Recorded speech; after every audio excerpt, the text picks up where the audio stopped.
Your relationship isn't dying because you're fighting. It's dying because you've stopped knowing how to repair. In the landscape of modern American romance, there is a ghost haunting our living rooms. It isn't the explosive, plate-smashing arguments that populate cinematic dramas. Instead, it is the quiet, eroding tide of indifference. We are currently witnessing a staggering statistic. 90% of struggling relationships eventually collapse, not under the weight of a single catastrophic event, but under the accumulated debris of unmet needs and failed repairs. But what about the 10%? What do the masters of relationships, as social scientists often call them, know that the rest of us are missing? The difference isn't found in soulmate luck. It's found in a specific set of psychological blueprints that turn conflict into a bridge rather than a wall. The 90% trap, why we fail. Most couples enter a struggle with a fundamental misunderstanding of what a relationship is. They view it as a destination to be reached rather than a skill to be practiced. When the honeymoon phase chemicals fade, they mistake the return to reality for a lack of compatibility. This is the first exit ramp toward the 90%. The death by 1,000 paper cuts. For the majority of failing couples, the end begins with negative sentiment override. This is a psychological state where even neutral actions by a partner are viewed through a lens of suspicion or resentment. If they're late, it's because they don't respect you. If they forget the groceries, it's because they don't care. Once this filter is applied, every interaction becomes a withdrawal from the emotional bank account until the balance hits zero. The Four Horsemen. Popularized by the Gottman Institute, 4 specific communication patterns predict divorce with over 90% accuracy: criticism, defiance, contempt, defensiveness, and stonewalling. Among these, contempt is the most lethal. It is the sulfuric acid of love. When we look down on our partner, using sarcasm, eye-rolling, or name-calling, we aren't just arguing, we are attacking their very worth. The wait-and-see strategy. The average couple waits 6 years after realizing they have a problem before seeking help.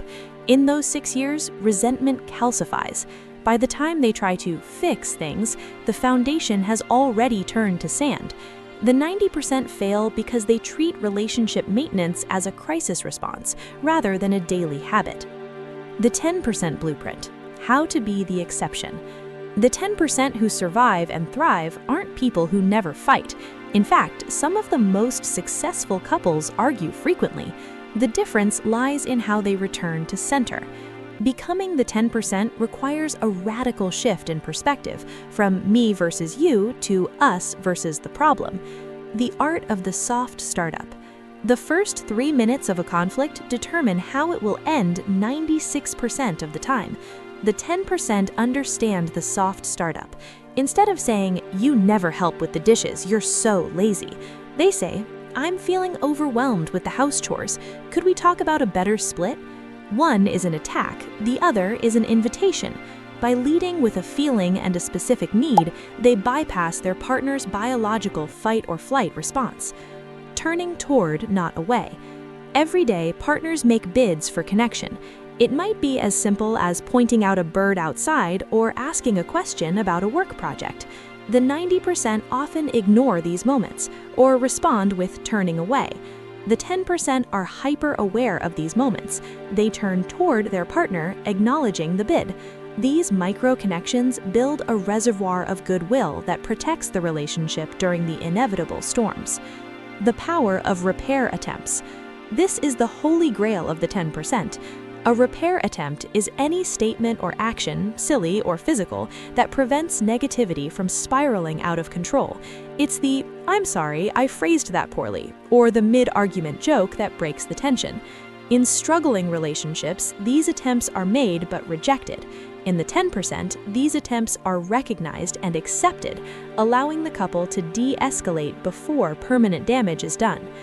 The relational fitness mindset. To be part of the 10%, you must treat your relationship like a physical fitness goal. You wouldn't expect to have a six-pack after one trip to the gym 3 years ago, yet we expect our marriages to remain fit without daily exercise. The American audience is often sold the Disney myth, the idea that love is a feeling that happens to you. The 10% know better. Love is a verb. It is a series of choices made at 7 a.m. on a Tuesday when you're tired, frustrated, and the coffee is cold. The curiosity of the other.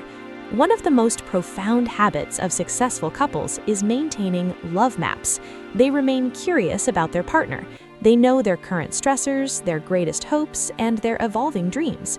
The 90% stop asking questions because they think they already know the answers. The 10% realize that their partner is a vast, changing landscape that requires constant exploration. Why this matters now. We live in an age of disposable everything. If a phone breaks, we upgrade. If an app glitches, we delete it. This consumerist mindset has bled into our hearts.